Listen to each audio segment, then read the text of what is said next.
So we're having financial collapses. Banks are collapsing. All kinds of big companies are going bankrupt.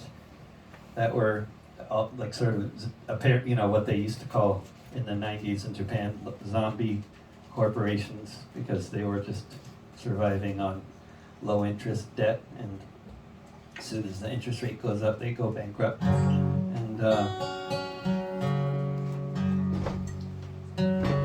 who knows what's coming up, but I know what happened before.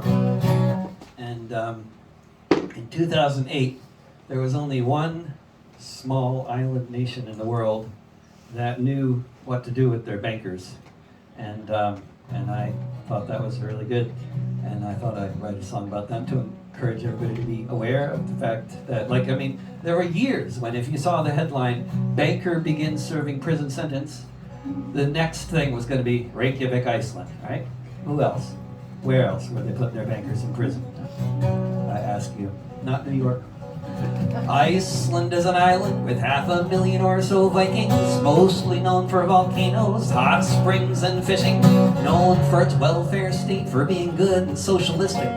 Certainly not known for being corrupt or nepotistic. But in the USA and Europe, when they were deregulating banks, Iceland's politicians took bribes and joined their ranks. Soon you had a situation one would think just couldn't be. A bank whose debt was worth 10 times the country's GDP. When Wall Street imploded, sure enough it spread. Banks all over the world were floating in the red.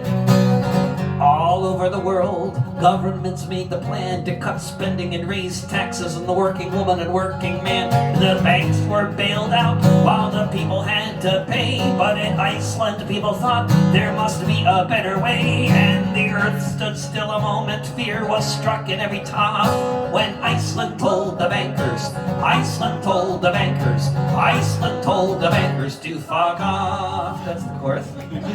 They're all sing-alongs, but that one's a particularly easy sing-along. Folks were in the streets in Reykjavik and just couldn't be ignored. They said this is a debt we Icelanders can't afford. Let's guarantee deposits of all our people, yes indeed. But as for all the speculators motivated by their greed to make really dumb investments, to them Iceland said good luck. Sorry for your losses, but we don't really give a fuck. The 1% all trembled when they took away the trough. When Iceland told the bankers, Iceland told the bankers, Iceland told the bankers to fuck off. Gordon Brown called them terrorists, said we cannot let this stand. Who do these peacenik blondes think they are in Iceland?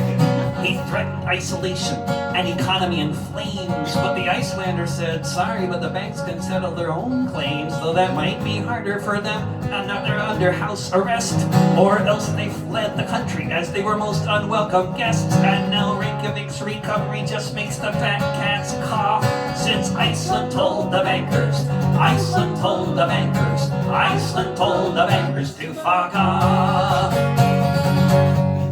If you haven't heard of this example, perhaps there's a reason why.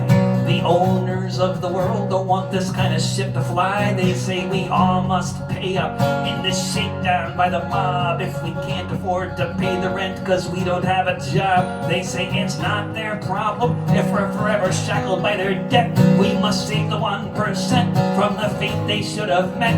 But there is an alternative, though it makes the fat cats scoff, since Iceland told the bankers, Iceland told the bankers, Iceland told the bankers to fuck off. Since Iceland told the bankers, Iceland told the bankers, Iceland told the bankers to fuck off.